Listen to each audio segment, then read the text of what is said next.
whole long ass weeks. Actually, a little over 2 weeks, because I believe the last time I recorded was, let's see, I didn't post the last 2 Mondays. Today's a Monday. And the last time I recorded was probably like the Friday before the last Monday I posted. So it's been probably like 2 weeks and 3 days or something like that, which is not good. Your boy has been pretty busy. Yeah, it's difficult to keep up with like a pretty consistent posting cadence. And also, like, this is really sad to admit, but I get lazy in setting up this setup. It doesn't live like this, obviously. I don't just keep the camera with the tripod out and well, the camera's my phone, so. But I don't keep the tripod set up where it is. I don't keep the table set up where it is. I don't keep any of this set up the way it's presented right now, just every day. Because this room is mad small, so I can't just be keeping all that stuff out.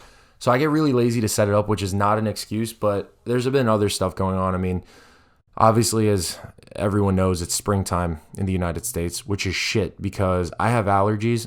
A lot of people have allergies, right? So I'm not the only one who suffers from this, but goddamn, I be waking up like a straight up pug in the mornings. My shit is swollen. My eyeballs be so crusty. I gotta scrape. I gotta use like a barnacle scraper to fucking get rid of the crust that be laying on my shit in the mornings, because that's what pollen does to me, which is so it's so shitty because most of my friends, actually most of my family, don't even got allergies. Like my sister, she could go and snort a line of pollen and she'll be A-okay. She'll be good to go. Me, I freaking see a single molecule of yellow dust outside on a black car or something like that, I fucking collapse immediately because I have asthma too. So of course it's a double whammy. I get like absolutely fucked on both sides of the equation because the pollen, not only do I have to deal with like, you know, like the stupid ass runny eyes, nose, all that shit, but the pollen and allergies interacts with the asthma. So then I have like asthmatic attacks and all this bull crap. I actually had to be hospitalized for that when I was younger. So that's a little bit depressing, but that's fine.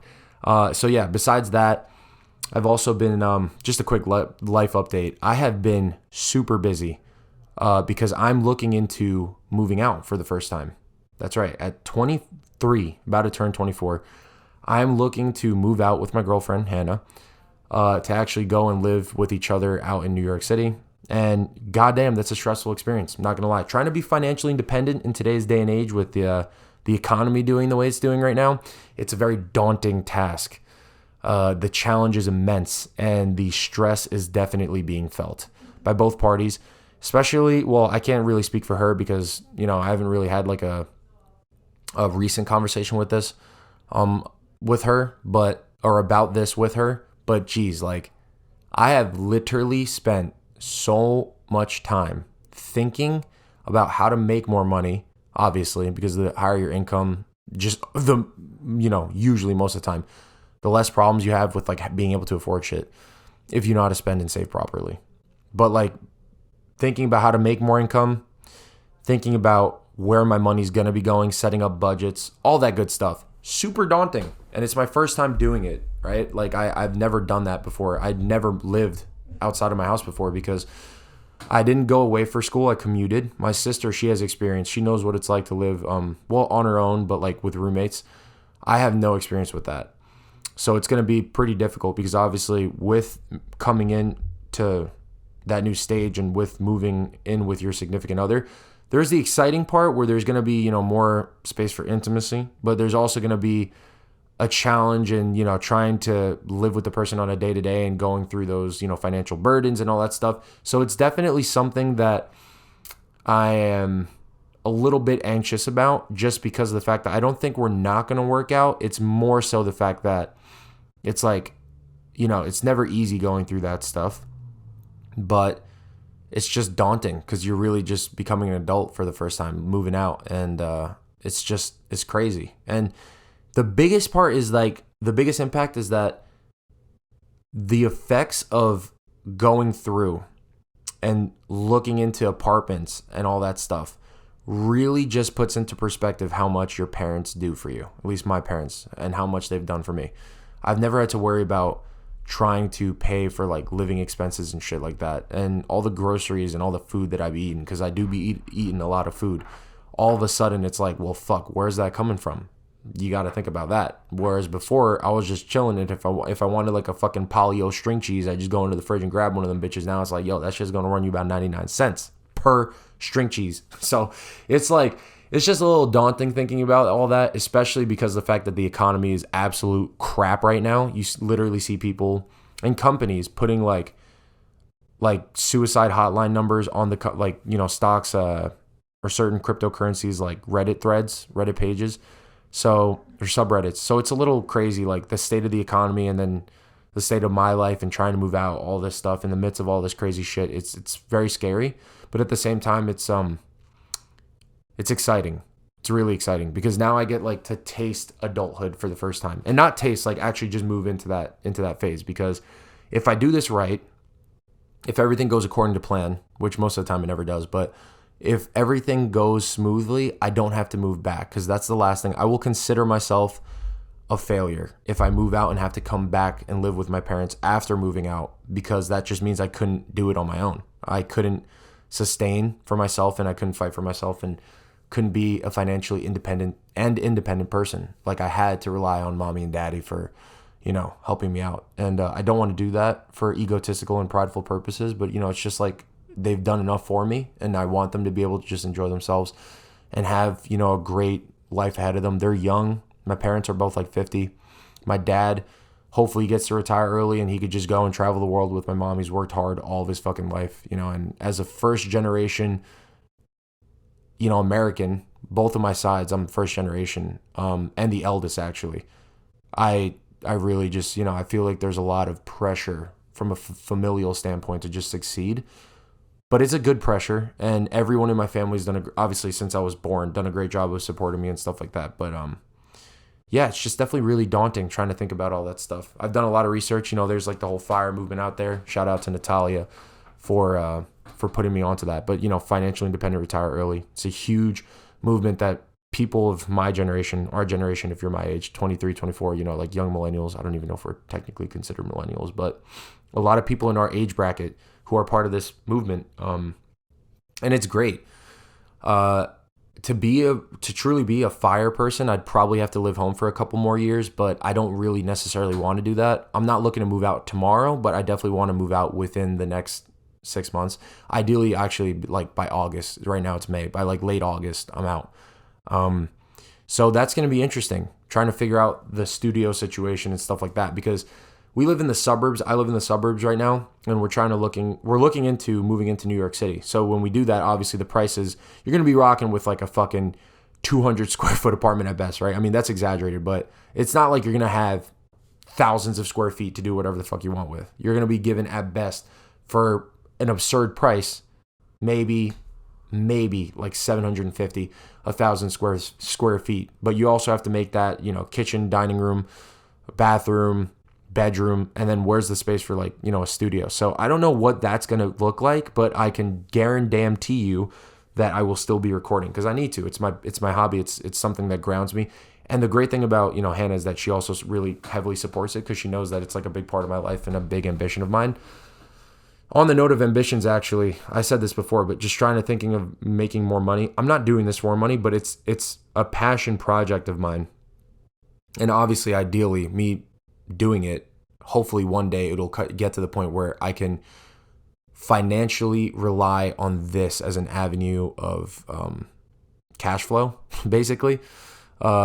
Basically, one day I just want to make money from this platform. I don't know how I'm going to get there. I've put in thought towards it. You know, you can only do so much Googling.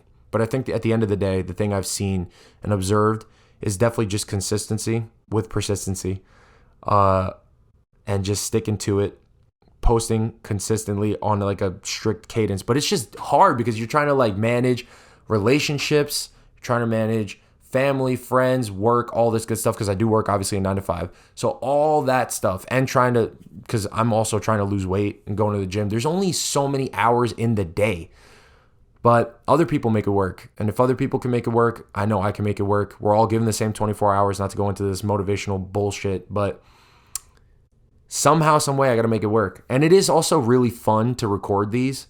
Obviously, when I'm by myself, it's a little more challenging because I'm sitting here talking to a camera, and there's only so many things I can naturally bring up and, you know, the really big reason why I started a podcast is because I love having conversations with people and being at the mercy of the ebb and flow of a conversation when it occurs naturally, right? But when I'm sitting here talking about myself, it's like I'm presenting information or topics of conversation. So it's a little more manufactured and processed. At least it feels like if I was watching this, it would feel that way. And I don't want it to feel like that. But there's not really much else you can do. You know, I could only invite the same people over so many times, and I don't want to keep bothering my friends like, yo, come on, even though they do love doing it. But I just don't want to make every time I hang out with them about recording a podcast, because then that's not really me being friends with them. It's more about us just kind of like them being part of my passion project, which that's not the case. Like the reason I'm friends with those people and the people that I brought on is because they're my homeboys, they're my brothers, they're my homegirls for you know, people, for the women that have been on here. And it's just like a really important thing that I don't want to just make it about every time I see them just to come onto the podcast. So I'm going to start trying, that being said, I'm going to start trying to be better at doing episodes solo. This is my second time, on that note, actually, this is my second time recording this particular episode. I was probably like 30 minutes deep in on the first go at recording. And then I'm like, yo, I feel like I can hear, my grandparents are staying with me right now, which, not complaining about that, but I feel like I can hear my grandma talking in the background because I have, you know, the monitoring, the audio feedback. So I paused it for a quick second and I listened back to it, and lo and behold, obviously, you just hear Cantonese just being shouted in the background, which is like, fuck. From a audience perspective, that's probably not the best thing. So I went out there, laid down the law. No, I politely asked them, could you guys just be quiet for like a little bit? I'm going to try to record this thing. I don't even think they know what a podcast is, and I don't think they've ever seen an episode. But that being said, you know, obviously now you can't hear them. So I feel bad that I kind of had to basically tell them to shut up, but I don't know when else I'm going to record. I got to make time for it somewhere, right? So that's what we're doing. That's what we're doing. That's what I'm rocking with nowadays. Just trying to think of how to be, you know, more ambitious with my goals and pursuits and passions and all that good stuff. And yeah, that's what I've been going on. That's what's been going on in my life recently. But now to get to the more fun shit of, I was saying before that it feels, you know, manufactured and processed. But now to move on to the really fun stuff that I wanted to talk about, you know, because I got a list of, you know, different conversational topics that I want to hit up on in my solo episodes on my phone. And one of them is this Amber Heard and Johnny Depp shit. Now, I am not a big celebrity drama gossip person. I don't follow, like, I don't buy issues of Cosmo and whatever other People magazine or whatever the fuck. Like, I don't go out and doing that and buying that just so I can read and keep up with all this gossip and stuff. But I do gotta say, this shit is pretty wild. Like, it's interesting because you're really seeing a big shift. You know, like before, if a guy were to say I'm a victim of domestic violence, most people would just completely dismiss the dude, especially other guys, because that's a toxic shitty trait that men have. It's like, oh, come on, be a man. Like, what the fuck? You're not being abused at home or whatever it may be. But there's a lot of people who are, obviously, right? Like, I want to be sensitive about that. But it's pretty crazy how with this case in particular, you're kind of seeing like a societal, like, tonal shift. People are starting to be more sympathetic, especially with Johnny Depp's case. And Amber Heard is just getting the fucking shit beat out of her on social media, and her reputation has just gone down the complete crapper, especially because she's trying as hard as she can to make this whole thing seem legitimate. Like, a lot of stuff isn't matching up on her end, and she's trying so hard to like be scared of him during the trial, and she's putting on the performance of her fucking life. Honestly, it's the best acting that I've ever seen her do. Granted, I think I've only seen her in one fucking movie, which was Aquaman, but this is the best performance, and it's Oscar nomination worthy, because obviously she's acting, and people all over social media are already saying like the stuff that she's saying during these trials doesn't match up, don't make sense. Like, I think there's something with like the makeup or whatever that's going on, and it's just crazy. All I do know, bottom line, is that she threw a wine bottle at Johnny Depp, and it fucking shattered and cut the tip of his finger off. That is nuts. Like, already that's enough to just be like, you get physically violent with your spouse, your significant other, your wife, husband. That's already like a red line that should never be crossed. And she fucking did it to like a pretty bad extreme. And then there's just like the indecent thing of just shitting in your bed. Like, that's fucking wild. Like, human beings get really upset with their pets, their animals, right? If they do that. Now imagine your spouse does that. What type of mindfuck is it to wake up and you look to your left or right and you see a fat human turd just laying on that on your fucking new sheets, right? Like, how mind-boggling would that be? And this is disgusting that I bring this up, but damn well that turd smelled like absolute dookie flakes. Because at least in my experience, women's farts are way worse than guys' farts. Women's farts stink way worse. And I think there's like a scientific reason that there's like a higher concentration of like sulfur or something in them. That's why they smell more. But that's like, I really think that's fact. And I'm pretty sure it is backed up by science, like I just mentioned. But if women's farts stink way worse for the most part, I could only imagine that her shit must also smell worse than like girl shit must smell worse than guy shit. And obviously Amber Heard's a fucking woman. She took a fat dump on his bed. So that shit was just stewing out in the open air. There's no protective barrier of water like in a toilet bowl to kind of calm it down. That shit was just out in the open in the sheets.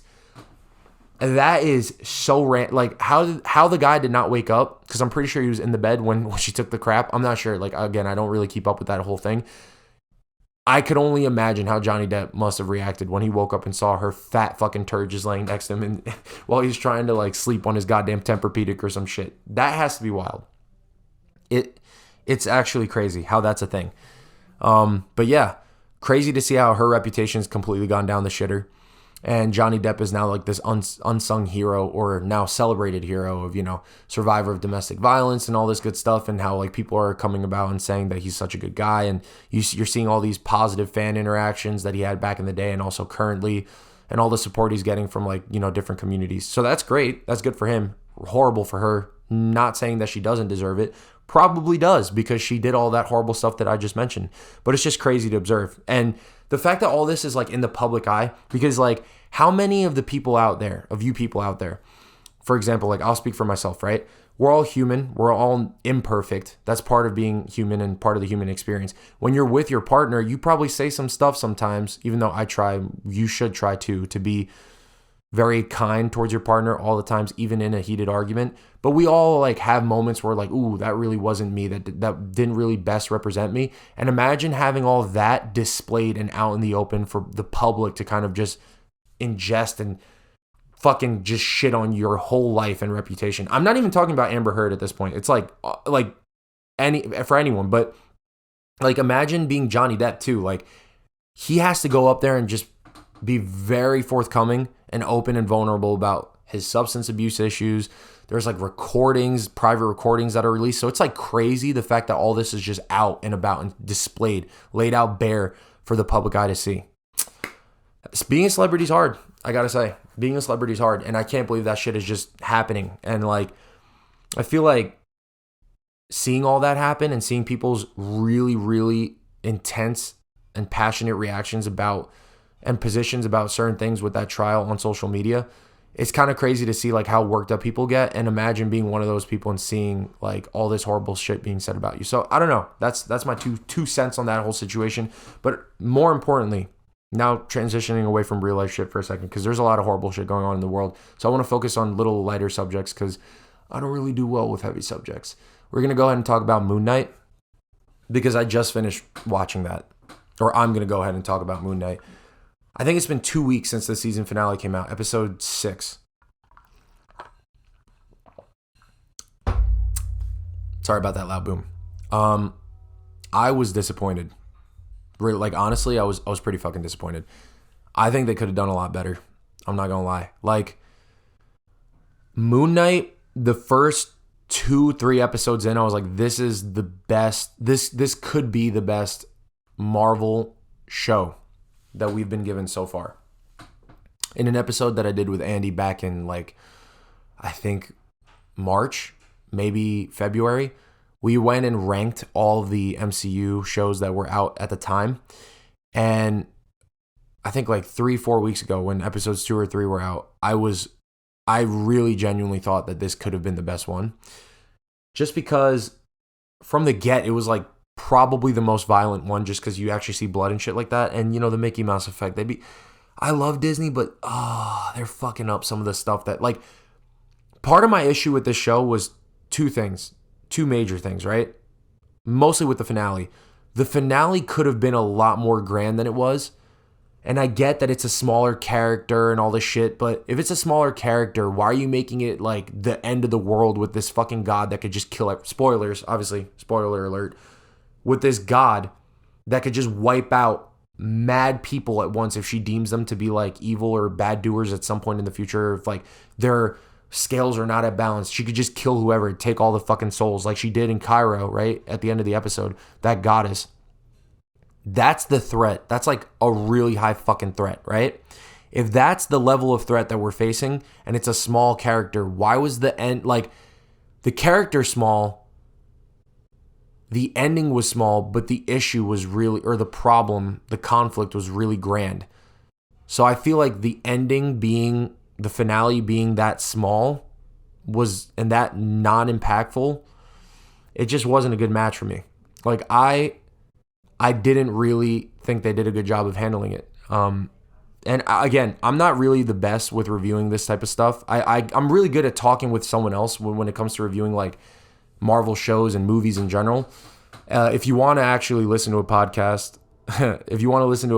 that goes over comic books, movies, and film, like all that good stuff, TV shows, you should definitely go check out these guys, Two to Ramble.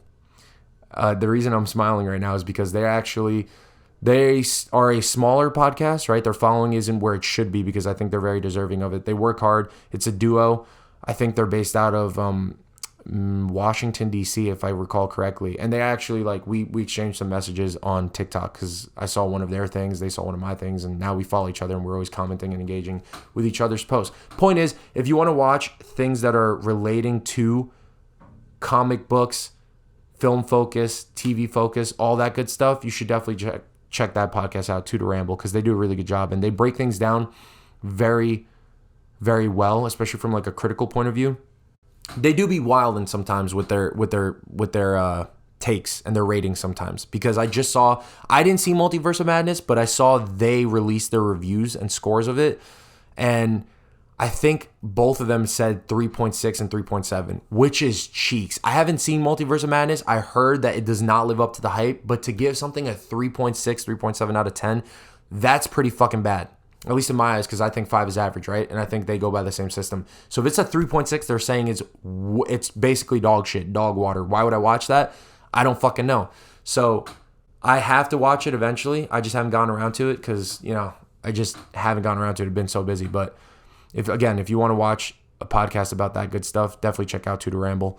But back to what I was saying. The ending of Moonknight definitely wasn't good. That was the problem that I had with it. It was just not as grand as it could have been. And secondly, the CGI was shit. A lot of parts, too. Like in the beginning, I think in the first or the second episode, there's a scene where like he's driving a car and there's like a car chase, right? Or like an ice cream van or some shit. And there's a point where like boulders fall. Those were they were rendered using like fucking Roblox CGI or whatever. Like they put so little budget into that, which is not good because it's like it's Disney and Marvel. Like you're telling me you don't got the bankroll to make like decent CGI? I mean, most of the shit you're doing anyways is CGI. Why not just invest those extra dollars in that to make sure it looks good? Again, I'm not the only one who thinks this. I've seen so many people crap on like stuff that I didn't even notice or wasn't apparent to me. And then once they said it or I saw like a TikTok on this certain critique of the show, I couldn't unsee it when I went back and watched the episode. One of them being the cape physics of Moon Knight's like fucking big ass cloak, like his cape. It looks like a stiff board in some of the scenes. And then I go back and watch the replays. I'm like, God damn, that does not look good. It literally, like, they just the animator put no effort into making sure that it looks like a fluid, flowy object. It looks like stiff and just not finished. And it's just bad, man. It's really bad, and it's sad to see because I love Marvel. But again, like I can definitely see the quality of Marvel products start going down. which is unfortunate because I want them to be doing good because I prefer Marvel over DC. I'm a Marvel stan, but I don't know. It's just hard. The last big win that Marvel had was No Way Home, and that was like in December. It's May.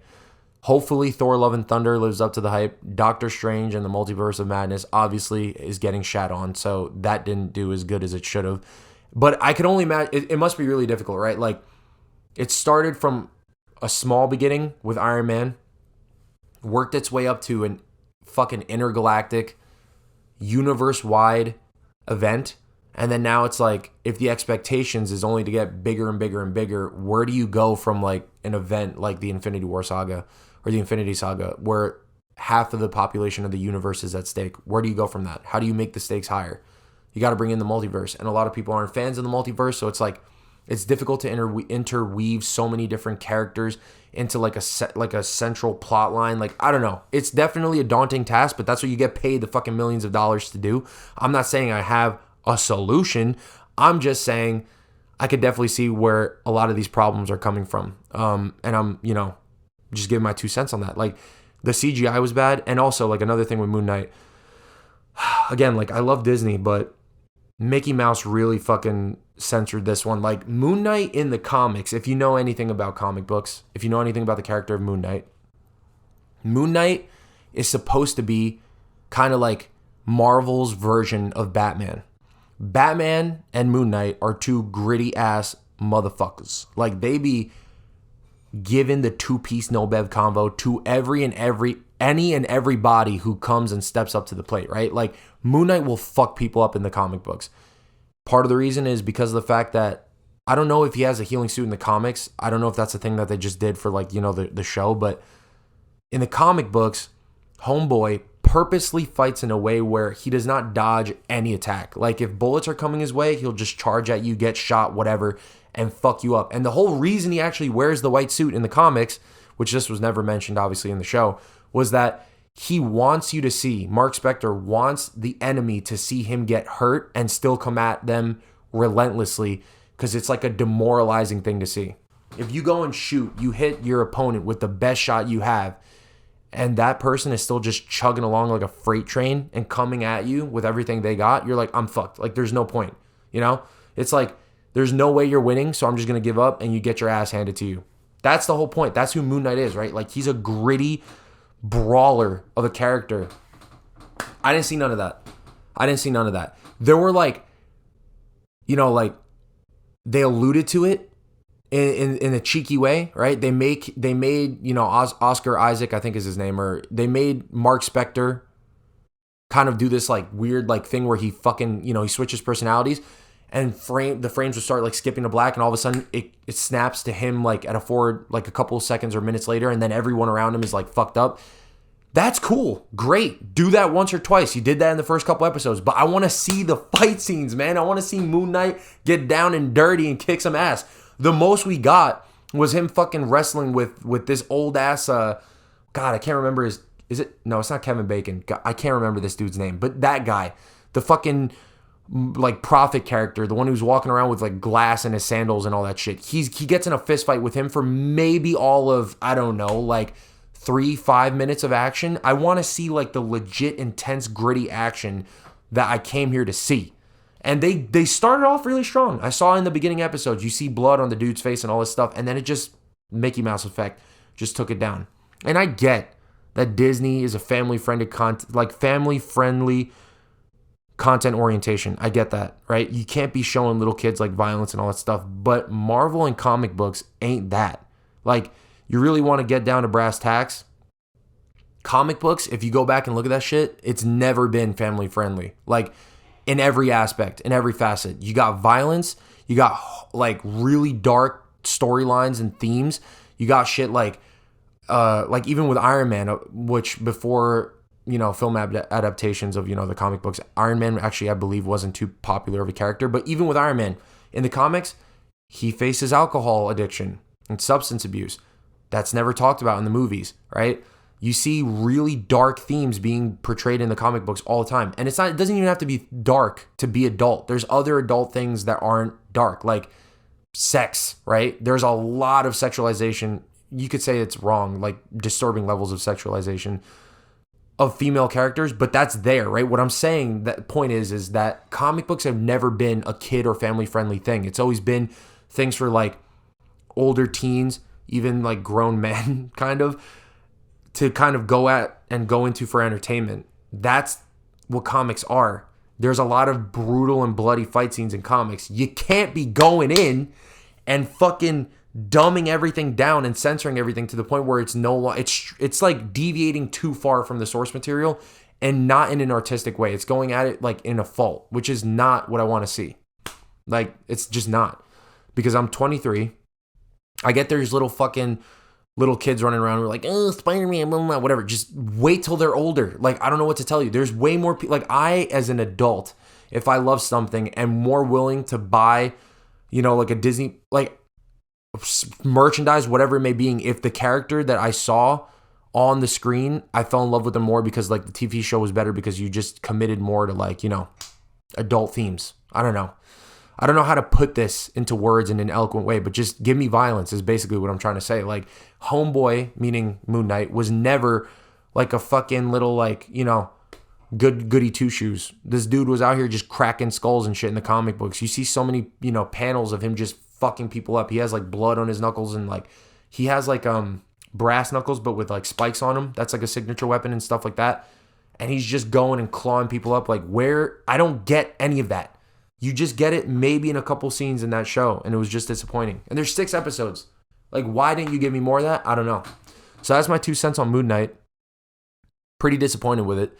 That being said, I think it's top 3. I think there's 7 total IPs that are like MCU TV shows. I think it's top 3, but it fell short for me. And I'm disappointed because I thought by far it was going to be like the best one, but it wasn't. So it's just really sad to see that. And I'm anxious going forward with like the MCU to get on that note now. Like again, like I'm just really nervous to see if they can keep up just staying afloat, because now what I think is going to happen, to be honest, I think DC is going to get a lot better because they've been shit. So the only way to go from the bottom is up, right?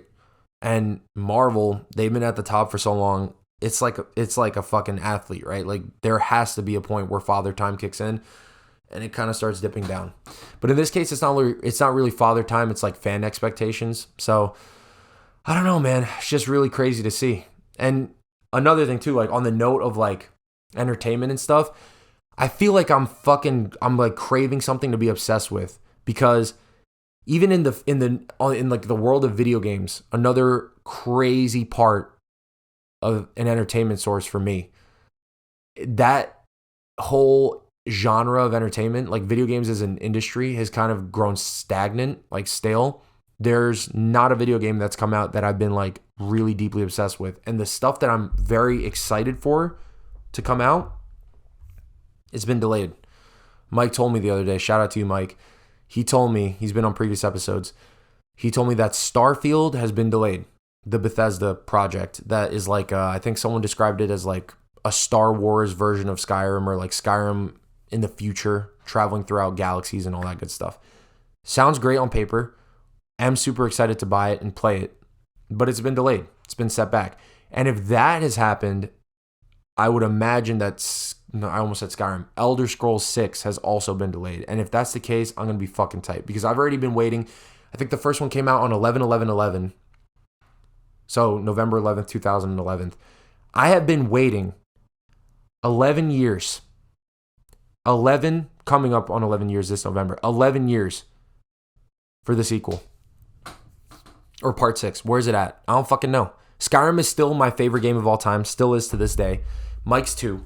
And now we got to wait till, we always have a running joke, me and Mike, we got to wait till fucking 2055 for this goddamn game to come out. We're going to be retired. We're going to have a pension, or like our 401k payments and investments that we put in at this stage in our life, we will be living off of that by the time that Skyrim, or Elder Scrolls 6, comes out. So it's like fucking shitty to see that. I don't want that to be the case. Like, where is it at? I don't fucking know. Same thing with God of War. God of War, super excited to play that game. I haven't heard any updates on it. I mean, I know there's like little rumors here and there that like the release date might be sooner than anticipated or sometime this year. I want an official release date because goddamn, the last game that came out that I was super excited to play was Elden Ring, and I haven't even finished that because it's too hard. Like, I'm throwing my goddamn controller at the wall. I don't got time. And then the only time I do have to play video games, I'm playing fucking, COD, because that's like the only thing that you got to play with your homeboys. There's not a good multiplayer game that's out there. Like, all the other Call of Duties that came out were shit. So it's like you're left with the same old Warzone that's just getting shit because guess what? They fucking nerfed and took away some of the best features of that game, being, for example, the Car 9 AK, all that good stuff. And it's frustrating because now I'm like, I don't got nowhere to go for mindless entertainment. If I want to, it's so bad that I got so excited for FIFA 22 to come out on the PlayStation Plus, like, game of the month. I am so desperate for entertainment that I got really excited for a fucking EA Sports game that comes out yearly for the 22 version of FIFA to come out as the PlayStation Plus free game. That's how bored I've been. That is like the status quo for me being happy about a video game. That's not a good feeling. And like, it's gotten so bad also that your boy is also during springtime, like I said, I have asthma. I'm still going out and playing soccer because I'm that bored. Like, there's nothing else to do. It's shitty. I'm going to have to start fucking playing chess. Mike has started to play chess, by the way. He's gotten into chess and checkers. Now, I don't want to go and say it's because there hasn't been any video games. That's like an assumption. But I'll say if it was me and I'm getting into checkers and chess, it's because I'm that fucking bored. Like, there's no good sources of entertainment for me to, go and spend all this money on. Because I want to. And there ain't nothing. I'm out here fucking chasing like fairy dust or something. Waiting for any little speck of hope.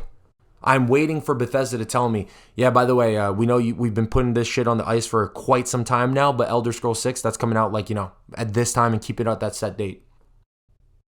I got none of that right now. It's a crappy situation to be going through. Now I'm flustered. I don't know what else to say. This is going to be a shorter podcast.